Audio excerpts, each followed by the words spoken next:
दोस्तों ये कहानी है एक ऐसे लड़के की जो कि पढ़ाई में एवरेज था। दिन भर दोस्तों के साथ टाइम पास करना, मोबाइल चलाते रहना उसकी आदत थी।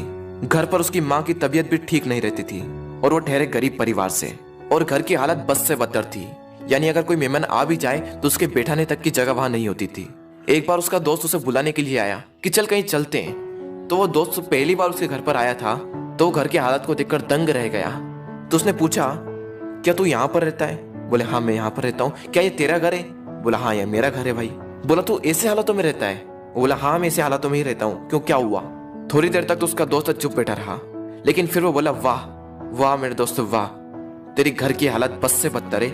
माँ घर पर बीमार पड़ी हुई है, पापा दिन रात काम करके थोड़ा सा पैसा जुटा पाते हैं और उससे घर खर्च चलाते हैं, और तू दिन भर मोबाइल चलाते रहता है, दिन भर दोस्तों के साथ टाइम पास करता है। तुझे अपने करियर की कोई चिंता नहीं और तेरे घर की हालत बस से बदतर हो चुकी है। तो एक बात बता, किसको धोखा दे रहा है? अपने आप को, अपने माँ बाप को? किसको धोखा दे रहा है? उसके दोस्तों ने कहा तू चल मेरे साथ। वो बोला कहाँ चलना है? नहीं तू चल मेरे साथ। तो उसका दोस्त उसे वहां ले गया जहाँ पर उसके पापा काम करते थे। उसके पापा एक फैक्ट्री में मजदूर थे। वो वहां पर बैठे हुए थे, पसीने से तरबतर होकर हालत बस से बदतर हो चुकी थी, शरीर में पेन हो रहा था, और उनके पास में उन्हीं की फैक्ट्री का एक मजदूर और बैठा था और वो उनसे कुछ कह रहे थे। और वो कह रहे थे कि यार मेरी पत्नी घर पर बीमार है, इलाज कराने के लिए पैसे भी नहीं है। मैं दिन रात मेहनत करके सिर्फ 2 वक्त की रोटी जुटा पाता हूँ और उससे सिर्फ घर का खर्च चलता है और कहीं पैसा बच ही नहीं पाता। अभी तो बेटे के स्कूल की फीस भी भरनी है। यार इससे बेहतर तो मौत ही है। जिंदगी दुख का दूसरा नाम बन चुकी है। मैं तंग आ चुका हूँ इस जिंदगी से। अब तो सिर्फ मेरा बेटा ही मेरी आखिरी उम्मीद है। उसके पापा कह रहे थे कि देखना एक दिन मेरा बेटा इससे भी बड़ी फैक्ट्री का मालिक बनेगा। वो लड़का और उसका दोस्त दोनों उस चीज को देख रहे थे और पूरे गौर से सुन रहे थे। तभी उसके दोस्त ने कहा, देख देख कैसे जीते हैं तेरे पापा तेरे से कितनी उम्मीद लगाए बैठे हैं, देख जरा एक बार। लेकिन क्या तुझे लगता है कि इस तरह से तो उनकी उम्मीदों पर खरा उतर पाएगा?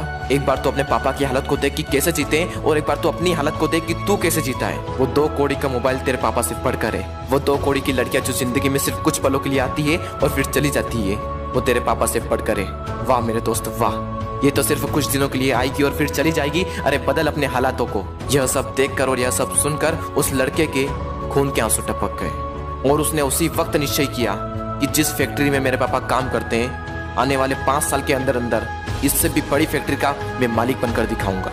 और उसके अंदर से चीख उठी थी कि मुझे कंपनी का मालिक बनना है, एक बहुत बड़ी कंपनी का मालिक बनना है, नौकर नहीं बनना है। और जैसे ही उसके अंदर से ये चीख निकली, वो दिन के लगातार 10-10 घंटे पढ़ने लगा।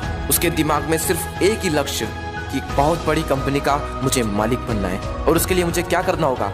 उसके लिए मुझे पढ़ना होगा, और मैं पढ़ूंगा। कोई माई का लाल ऐसा नहीं है जो मुझे रोक सकता है पढ़ने से। और आखिरी के सिर्फ 1 महीने में पढ़कर पूरे स्टेट में टॉप कर दिखाया। सब लोग हैरान हो गए कि ये कैसे हो गया। सबकी आंखें फटी की फटी रह गई। सब लोग दंग रह गए कि हाउ इज दिस पॉसिबल। जब उसका इंटरव्यू हुआ और उससे पूछा गया कि ये सब कैसे हुआ, तब उसने कहा कि मुझे जिंदगी में कुछ नहीं चाहिए, मुझे तो सिर्फ अपने पापा के सपनों को पूरा करना है। मेरे पापा का सपना है कि जिस फैक्ट्री में वो काम करते हैं उससे भी बड़ी फैक्ट्री का एक दिन में मालिक बनकर दिखाऊं। सिर्फ इसी सपने को लेकर मैं इतना पढ़ पाया और अपने प्रदेश में फर्स्ट आ पाया। दोस्तों हो सकता है कि आप इस कहानी की शुरुआती पार्ट को अपने आप से रिलेट कर पाओ। इंडिया में मैक्सिमम लोग या तो मिडिल क्लास फैमिली से बिलोंग करते हैं या फिर पुअर फैमिली से बिलोंग करते हैं। हर बच्चे के पापा बहुत ही संघर्ष करके उसे पढ़ाते हैं। हो सकता है आपके घर की भी यही हालत हो। उस कहानी में उस लड़के ने रियलिटी को एक्सेप्ट करा और अपने हालातों को बदल दिया।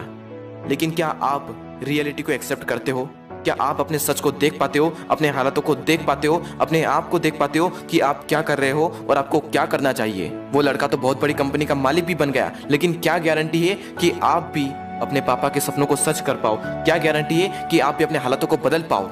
गारंटी है मेरे दोस्त, गारंटी है जब आपके अंदर से एक चीख उठकर आए, आपके अंदर से एक आवाज उठकर आए कि मुझे पढ़ना है, और सिर्फ इसलिए पढ़ना है कि मैं अपने हालातों को बदल पाऊं।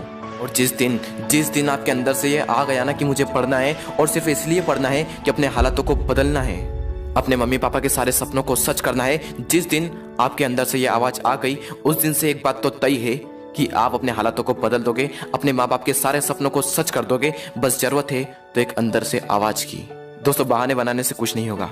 बहाने तो हर कोई बनाता है, हर वो इंसान बनाता है जो कायर होता है।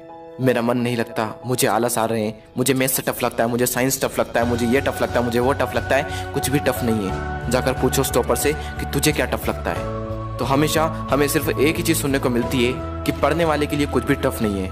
और दोस्तों जिंदगी का भी यही वसूल है, करने वाला कुछ भी कर जाएगा, और जो ना करने वाला है ना, वो छोटी सी मुसीबत आने पर रुक जाएगा।